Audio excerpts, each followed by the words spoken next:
Salam dəyərli dostlar, hər birinizi xoş gördük. Bugün sizə 16 dekabr 2025-ci ilin astroloji proqnozlarını söyləyəcəm. Həftənin ilk günüdür, yeni həftəmizdir. Qoy uğurlu olsun, düşərli olsun, bərəkətli olsun, sağlıqlı olsun.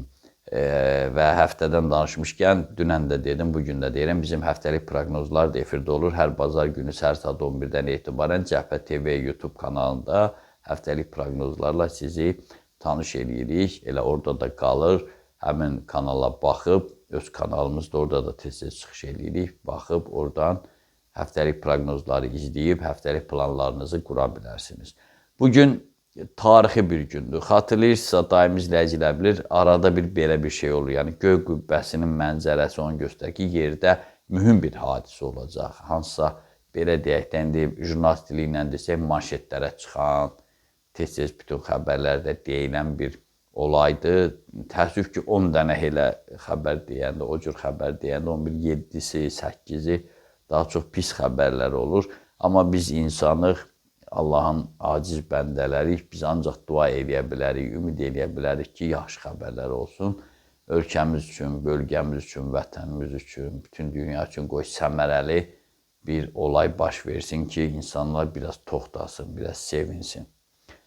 Və günün öz axarı da maraqlıdır. Amma axardan öncə bildirim ki, bizim illik proqnozlar hər gün yeni videolar qoyuruq. Playlistimiz də var. Kanalımız açanda orada oynatma listəsi deyirlər, mahnı siyahısı deyirlər Azərbaycan dilində.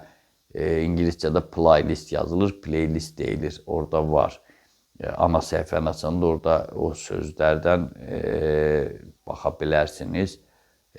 O playlistdə 2026-ya aid bütün videolarımızı oraya yığırıq. Yalnız ikisi bu videonun son 20 saniyəsində gedir. Yəni, orada ardıcıl, ilin rəngi var, ilin planeti var, illər üzrə proqnozlar, büçlər üzrə proqnozlar, Firdun Qurbansoyun at ili ilə bağlı açıqlamaları, at ilinin astronomik göstəriciləri var.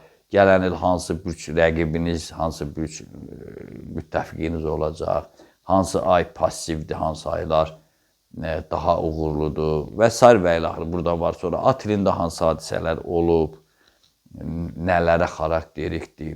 Bacardığımız qədər onları deyirik, müsahibələrimiz də olacaq, digər maraqlı informasiyamız da olacaq, informasiyalar və proqnozlar. Baxın, tam 2026 at il haqqında təsəvvürünüz yaransın. Günün öz axarı da sakitdir.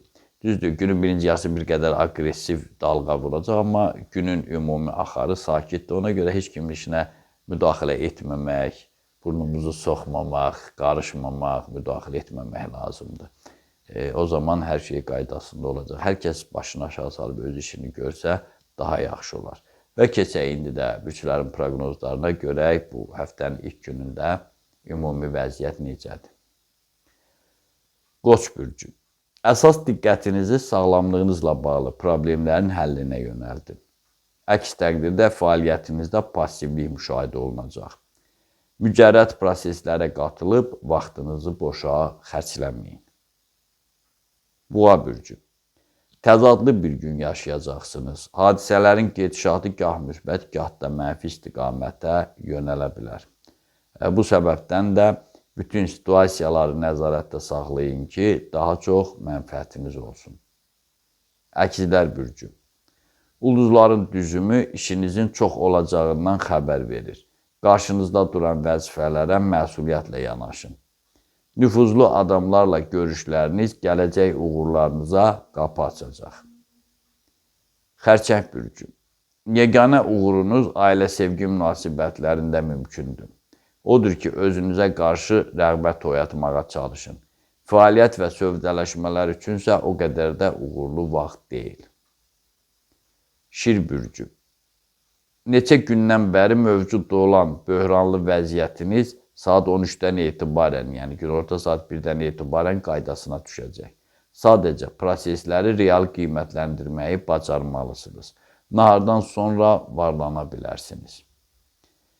Qız bürcü. İşgüzar sövdələşmələr istiqamətində böyük perspektivlər əldə edəcəksiniz. Bu baxımdan göy qübbəsi sizə yardımcı olacaq. Yəni, mümbit şərait olacaq bunun üçün.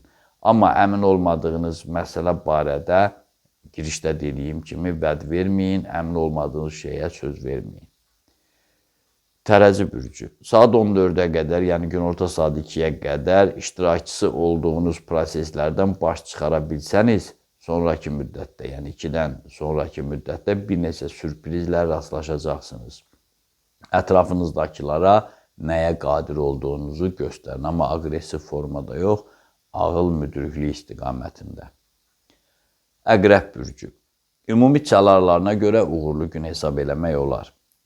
Qarşıdakı bir həftə ərzində görəcəyiniz vacib işlər, yəni həftənin bütün vacib işlərini məhz bugün planlaşdırın, təməlini bugün qoyun. Axşam aldığınız bütün dəvətləri isə təxirə salın. Gün ərzində qidanıza fikir vermək də üzərinizə düşən başlıca vəzifələrdən birinə çevrilməlidir. Ox atan bürcü.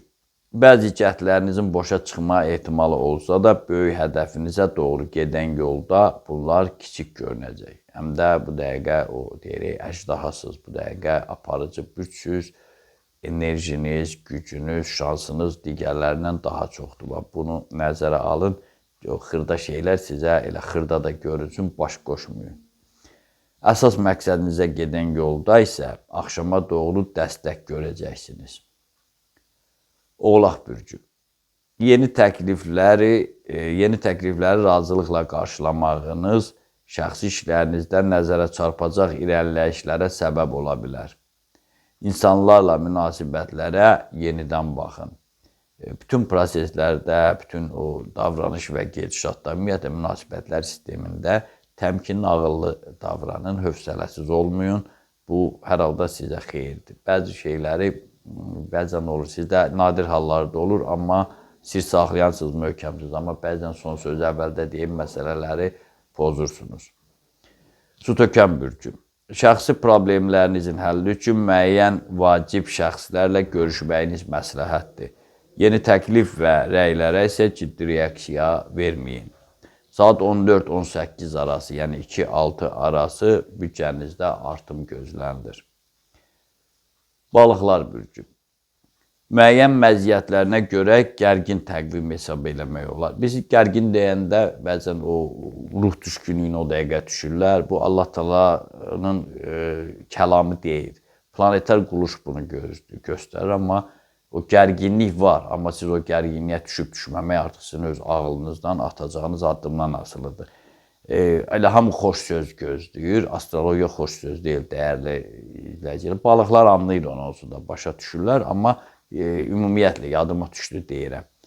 Gərgindir, amma tutaq ki, işlə bağlı gərginlik ola bilər, müqavilələrlə bağlı gərginlik ola bilər. Siz də həmin gün o işə getmirsiniz, başqa işə gedirsiniz. Bu, sonra rəhbərliklə mübahisə, gərginlik yarada bilərsə, niyə də mübahisə eləyəsiniz?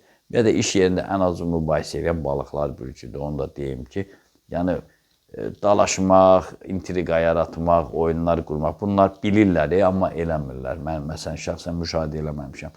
Ona görə bugün o gərginliyi sovurmaq üçün mübahisədən, belə şeylərdən uzaq olun. Maddi cəhətdən və istirahət cəhətdən də bugün yaxşı gündür. Çalışın onlara riayət eləyəsiniz. Belə, məndən də bu qədər. Diqqətinizə görə sağ olun. Kanalımıza abunə olmağı, bəyənməyi, paylaşmağı, təbliğ eləməyi, canlı yayımlarımıza baxmağı, aylıq, illik proqnozlarımızı izləməyi unutmayın. Onu da unutmayın ki, Tanrı ulduzlardan daha yüksəkdə durur.